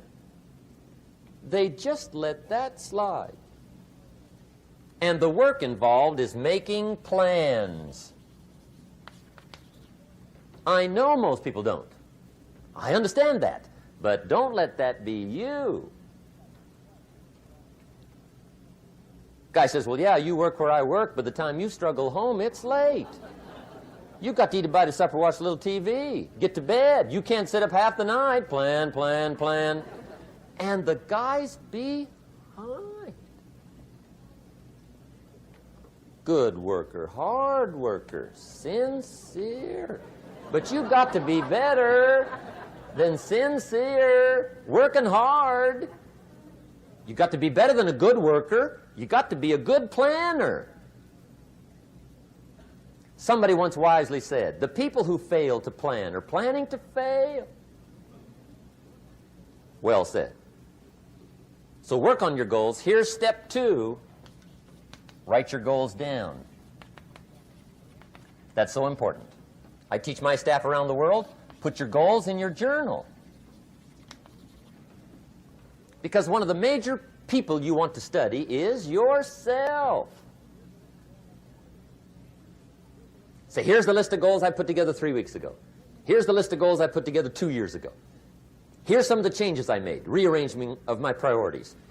I scratched these off. I put these on. I've gotten these. Study your accomplishments. Study what your desires are. Put them on paper. Write them down. Here's another reason for writing your goals down. It shows you're serious about doing better. And to do better, you got to get serious. You don't have to be grim, but you must be serious. Everybody hopes things will get better. Everybody hopes. Poor people hope. That ought to tell you something. It means the future does not get better by hope. It gets better by plan. I used to have the affliction called passive hope. It's an affliction. It's bad. Probably what's even worse than that is happy hope. Now that is really bad. That's bad. Happy hope. The guy's 50 and he's broke and he's still smiling. See, that's not good. So get serious about your goals. Put them on paper. Write them down. There's all kinds. His goals, her goals, their goals. Business goals, financial independence goals, family goals. I mean, there's so many things to work on this that if you don't get busy and work on it, sure enough, the time will pass. And sure enough, 5 years from now, you'll wind up where you don't want to be, wearing what you don't want to wear, driving what you don't want to drive, being what you don't want to be. Now's the time to fix it. Now, here's the third step to your goals. Check the size of your goals and the kinds of goals. How big they are, what kind they are, affects you. And here's one of the important phrases of the evening. Your goals are affecting you, whatever they are. Your goals affect your handshake. Your goals affect your attitude, personality. Your goals affect the way you walk, the way you talk, the way you dress. All day long, we're being affected by our goals. Now, some people have goals, but they have such lousy goals. The effect is bad. I asked a guy one time, what are your goals for this month? The guy said, look, if I could just scrape up enough money to pay these lousy bills. That was his goal. I'm not saying it isn't a goal. It's a goal, but it's such a lousy goal, the effect is bad. You don't jump out of bed on Monday morning and say, oh boy, another chance to go out and scrape up the money to pay my lousy bills. See, you don't do that. Usually you say, oh, not another Monday.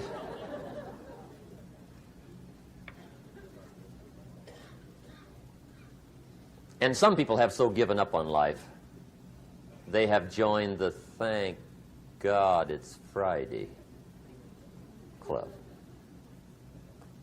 How sad. Surely those are the same people, when life is over for them, will say, thank God it's over. Let me give you a Bible philosophy that teaches how to get whatever you want.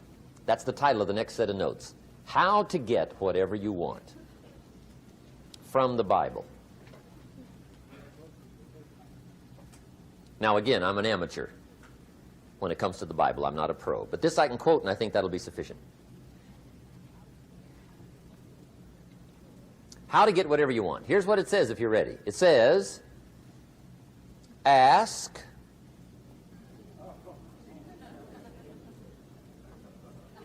that's it. End of notes. Ask. If there's one art in life to learn extremely well, that's got to be one of them. The art of asking. What does ask mean? Ask means, what do you want? And the formula is staggering. It says ask and what? A guy ought to look into that.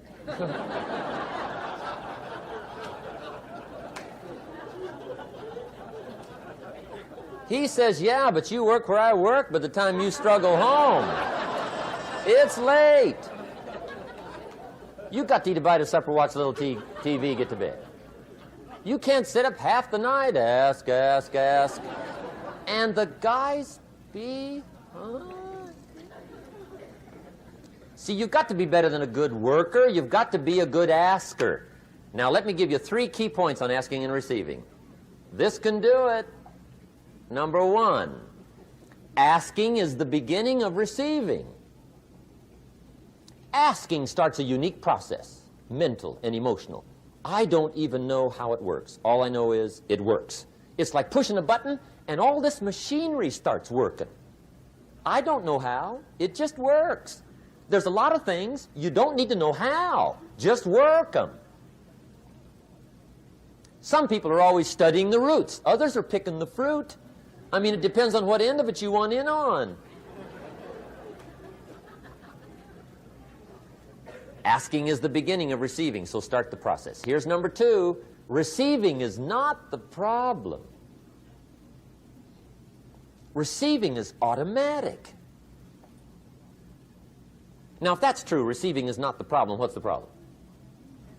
Failure to ask might be one of your major problems. I don't know. Check it out. The guy says, oh, now I see it. I got up last year and hit it every day, but there's not a scrap of paper with my goals on it. Good worker, poor asker. So you got to change that. Here's number 3. Receiving is like the ocean. There's plenty, especially in California. It's like an ocean here.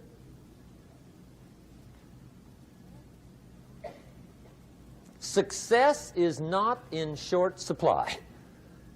It isn't rationed, and you stepped up to the window and it was all gone. No, no, no. It's like an ocean here.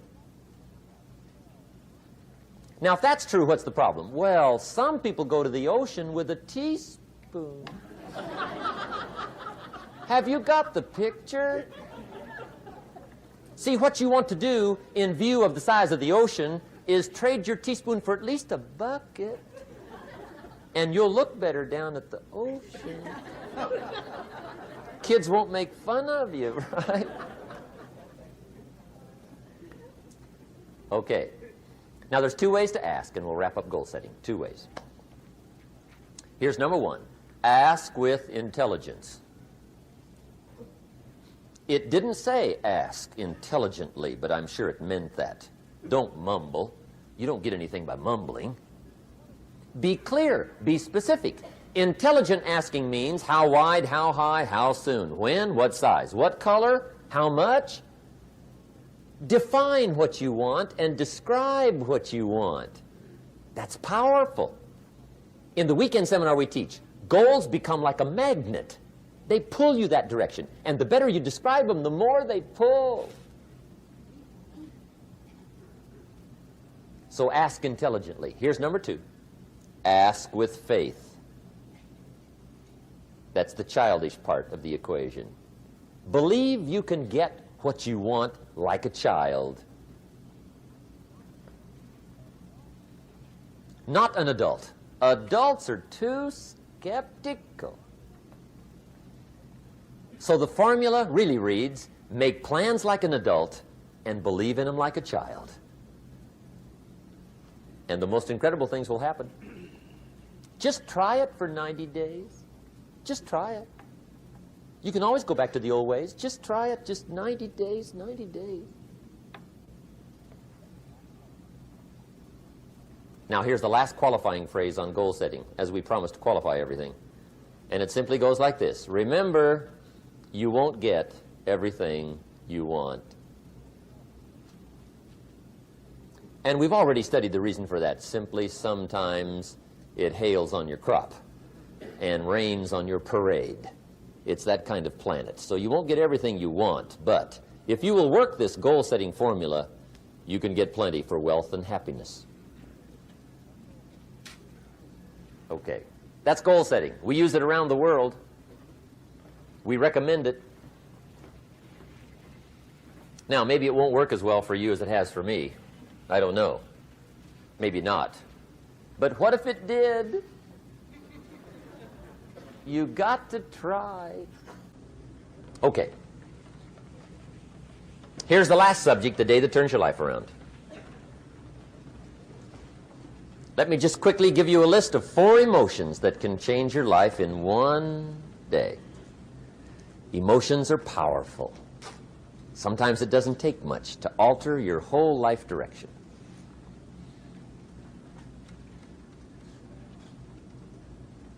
Okay, here they are. Number 1, disgust. Powerful emotion. Disgust says, I have had it. See, that could be the day. The day you can say, I've had it. And whether you've had it with something small or something major, the day you can say, I've had it, may not be the day it ends, but the day it begins. That's what I said when that little Girl Scout left my door when I'm 25. I give her the big lie, she leaves, I say, I don't want to live like this anymore.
I've had it with lying and being broke. Powerful day. The man's finally had it with mediocrity. He's had it with being a loser. He's finally had it with those awful sick feelings inside, knowing his wife is at the grocery store looking at 2 cans of beans, one marked 37 cents, one marked 39 cents. And the guy sick inside knows his wife's going to buy the 37-cent can, and she doesn't even like the brand. Do you know why she's going to buy the 37-cent can? To save 2 cents. The guy sick inside finally says, I've had it. Being on my knees in the dust looking for pennies, we're not living like this anymore.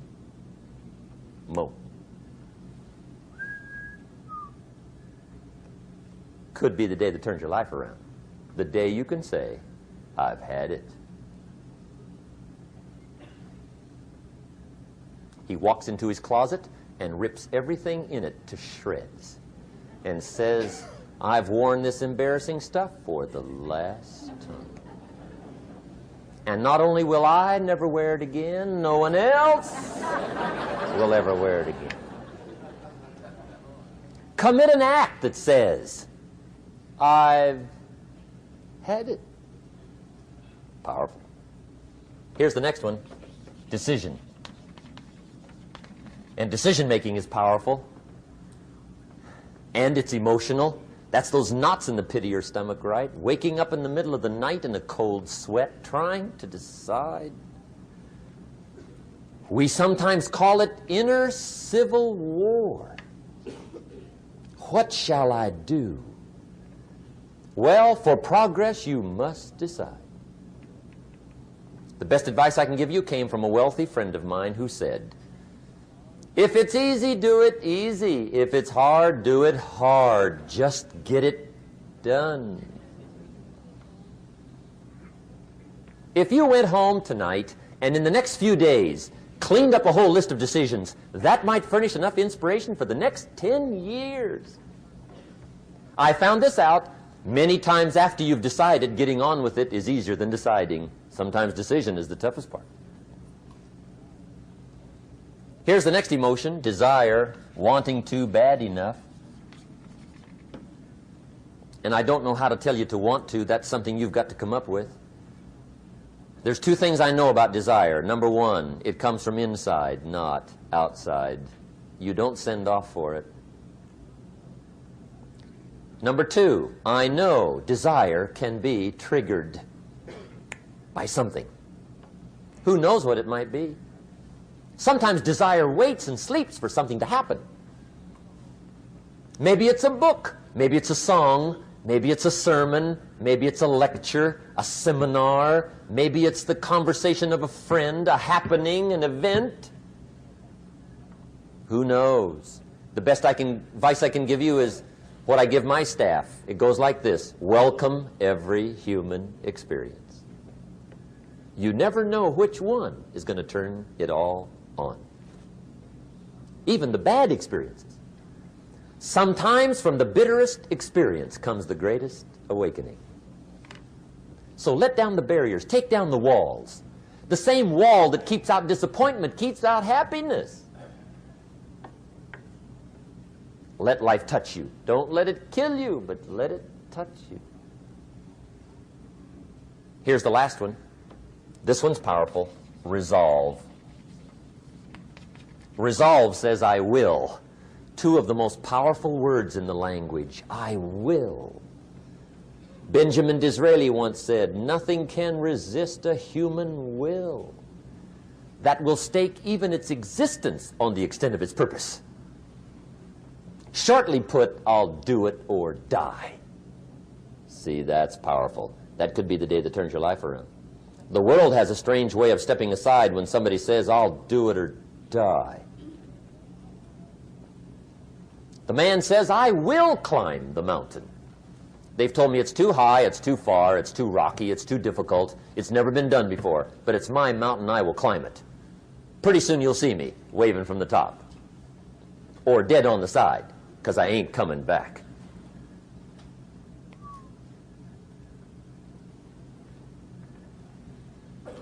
The best definition I ever got from the word resolve came from a little junior high girl in Foster City, California, up north. I'm talking to the junior high kids one day. I love to ask kids definitions. They come up with beauties. I got to the word resolve and I asked, who can tell me what resolve means?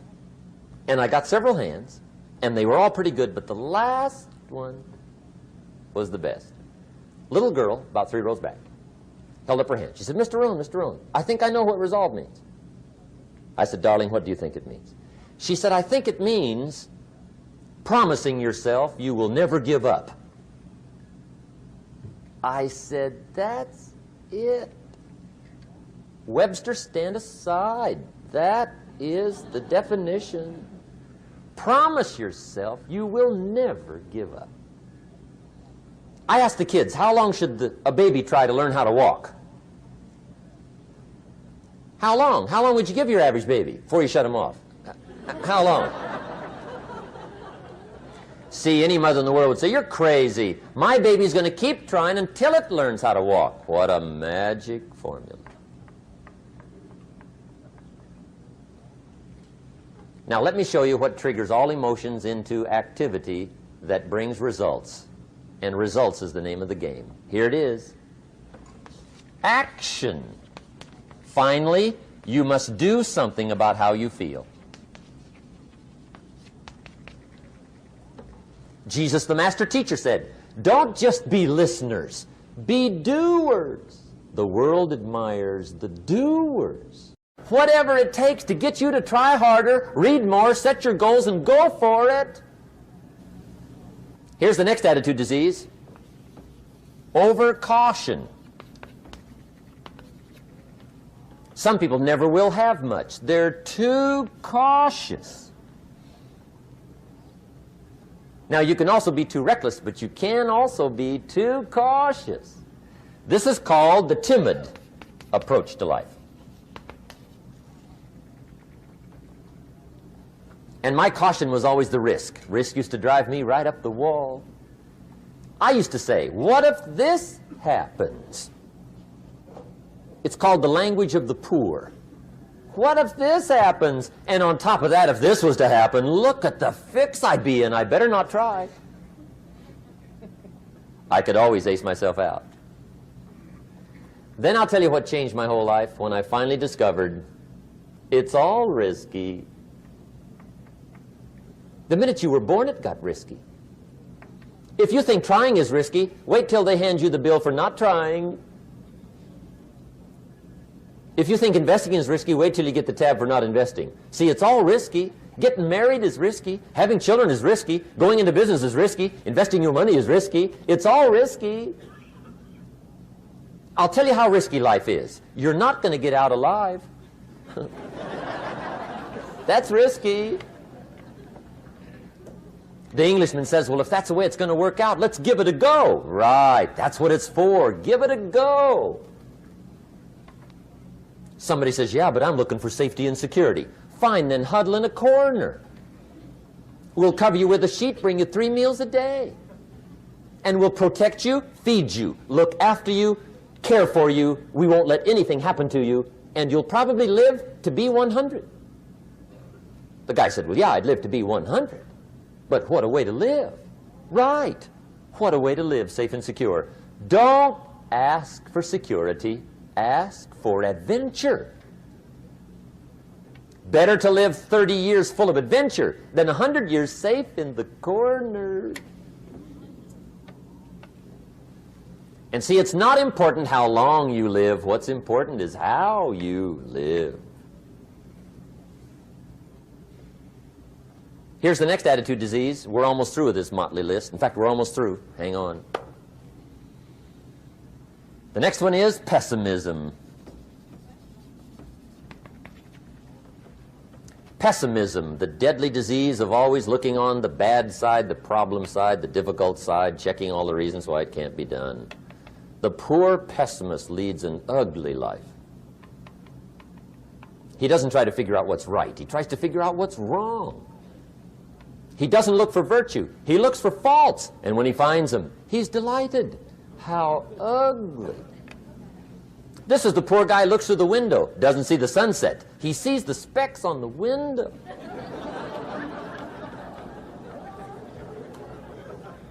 And this is the poor guy, right, who rushes up, takes such leave of his senses. This guy rushes up and he says, I've got 5 good reasons why it won't work. He's so dumb he doesn't know all he needs 1. He's got 5.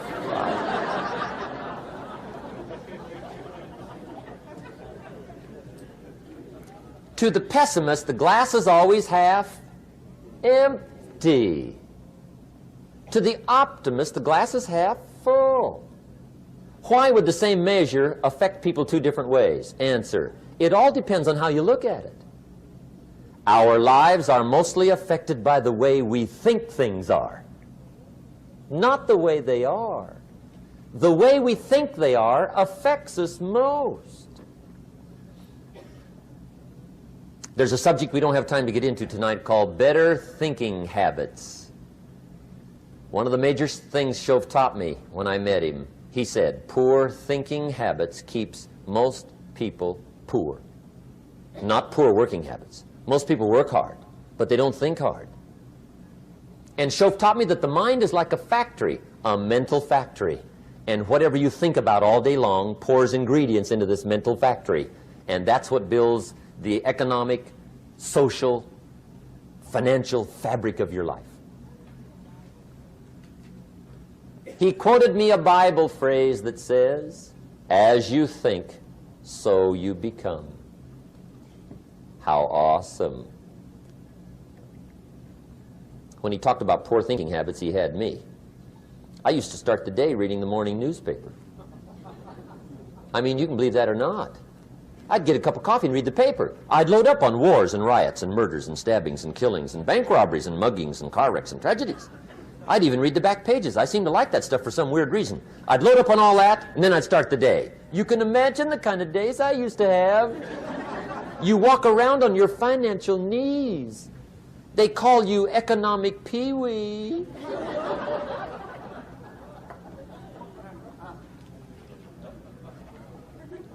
The guy says, I want to be a great leader. Wonderful. The first thing we do is follow him to his house. When we get there, we walk in and check his library, number 1. Somebody says, well, why check his library? The reason is because what a man reads pours massive ingredients into his mental factory, and the fabric of his life is built from those ingredients. You would not believe what some people have got in their house to read. You would not believe. One of the best dressed up words I know for a lot of it is trash. Can you imagine dumping a barrel of trash into this mental factory every day and coming out with a rich, dynamic, positive life? It can't be done. You might as well try making a cake with cement. The kids back in Danbury, Connecticut, high school, they're asking me questions one day. I'm talking to the kids. Kids got good questions these days. One of them said to me, Mr. Rohn, how do you build the good life? I said, it's simple. It's not easy, but it's simple. Here's how you build anything. Select the right ingredients, keep out the wrong ingredients, and it starts with thought. Everything starts with thought. So you must be wise and careful what you think about, because that starts everything. You got to be wise and careful. I asked the kids, what would happen if somebody dropped sugar in my coffee? They said, well, you'd be okay. I said, what if somebody dropped strychnine in my coffee? They said, well, you'd be dead.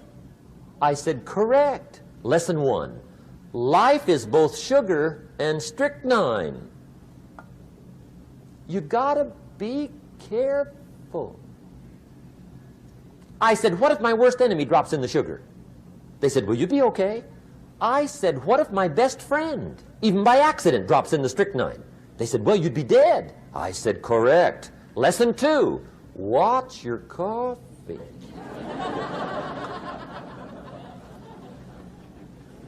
You got to be careful. See, it doesn't matter who hands you the bad stuff. It doesn't matter where you get the bad stuff. It'll still do its damage on your bank account, wherever you get it. Mr. Schoaf gave me one of the greatest phrases when I first met him, when he said, Jim, every day stand guard at the door of your mind. How important. Stand guard at the door of your mind. And you decide what goes into your mental factory. Don't let anybody just dump anything they want to in your mental factory, because you've got to live with the results. Okay, here's the last disease, and we're through with this list. In fact, we're almost through. Hang on. The last subject is very brief. The last disease, but this one is deadly. Engage in this one, indulge in it even slightly, and you might as well forget the future, because it's going to forget you. Complaining, crying, whining, griping, a Bible word called murmuring. See, that'll ace your future. Spend 5 minutes complaining, and you have wasted 5. And you may have begun what's known as economic cancer of the bone. Surely they will soon haul you off into a financial desert and there let you choke on the dust of your own regret. I hope I said that well, so you won't forget. It's a deadly disease. If you don't think it's bad, ask the children of Israel of Old Testament fame. Typical of us all, their story just happened to get in the book. Story says, children of Israel were slaves. God performed a series of dazzling miracles and got them out. And now they're heading for the promised land. Remember the story? Heading for the promised land. Tragedy of the story, they never got there. Reason. From day one, they started to complain. They griped about the water. They griped about the weather. They whined and cried and griped about the food. They griped about the leadership.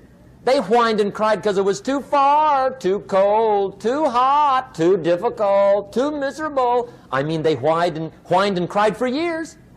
Finally, God said, I've had it, trip canceled. Or something like that. The story says they died in the desert, never got to the promised land. Which I think means two things. Indulge in this long enough, you get your future canceled. And I guess it also means even God himself can only take so much.